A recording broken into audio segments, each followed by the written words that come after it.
en vez de la de abajo, pero espero la condescendencia de la mesa. Efectivamente, estas iniciativas que voy a presentar están relacionadas con el tema de la condonación de impuestos.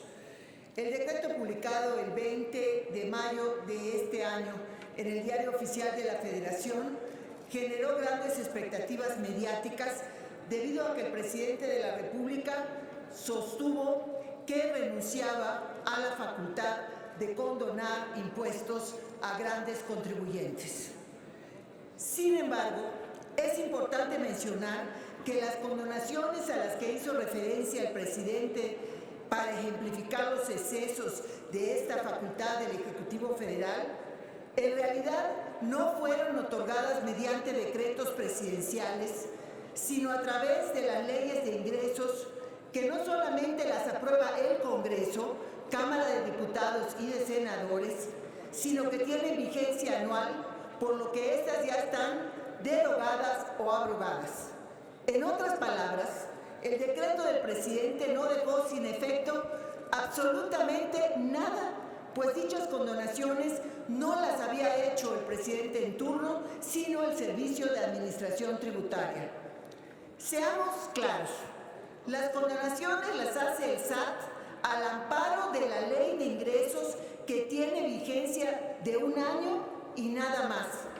En consecuencia, el presidente de la República no renunció a facultad alguna. Lo anterior clarifica cómo la condonación de impuestos o recargos producto de estos, considerado por los gobiernos de los presidentes Vicente Fox, Felipe Calderón, Enrique Peña Nieto e inclusive el actual presidente de la República, han sido aprobadas por el Congreso de la Unión en las leyes de ingresos respectivas y no por decretos presidenciales. En ese sentido, para hacer realmente vigente la prohibición de las condonaciones, es que presento la presente iniciativa. Se trata de reformas a 3 artículos constitucionales.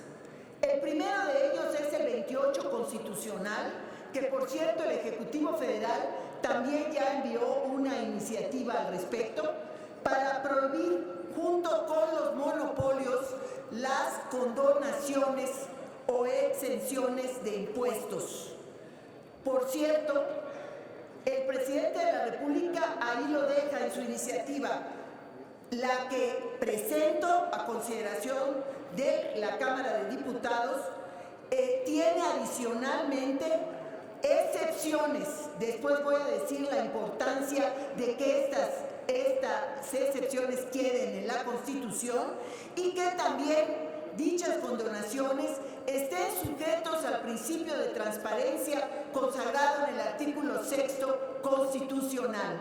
Por cierto, esto nos evitaría los litigios que en este momento se están dirimiendo en la Suprema Corte de Justicia respecto a la información proveniente de las condonaciones presentadas en años anteriores. El segundo artículo constitucional es el 74 en la fracción cuarta.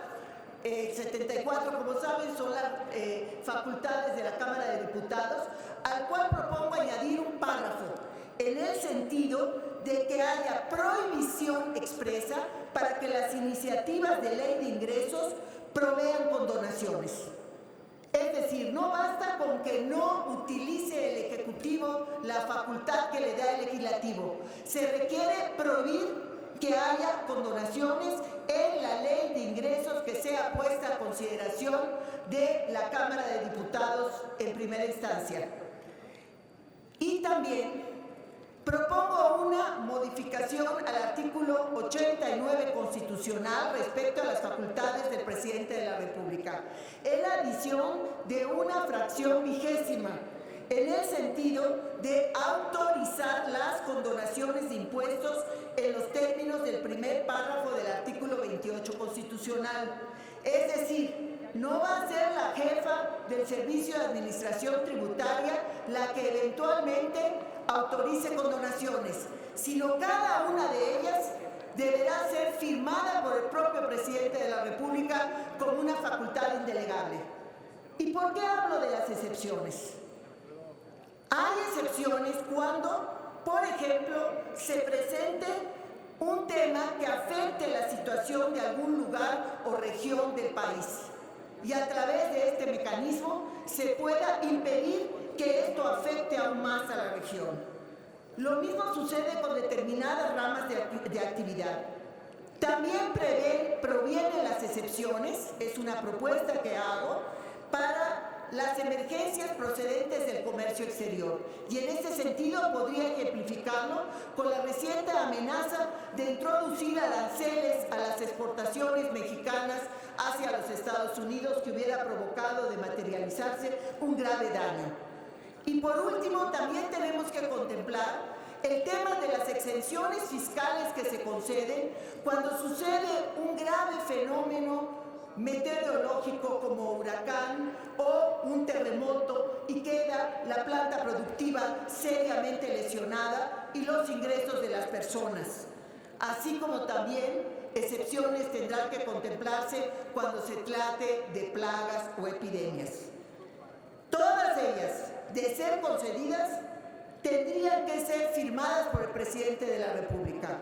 En ese sentido, las 3 reformas a los artículos constitucionales que propone la citada iniciativa, sin lugar a dudas, harán real materializar específicamente el propósito de prohibir las condonaciones de impuestos.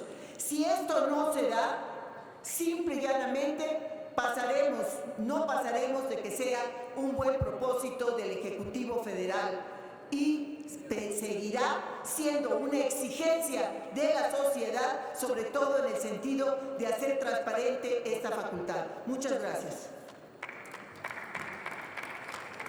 Gracias.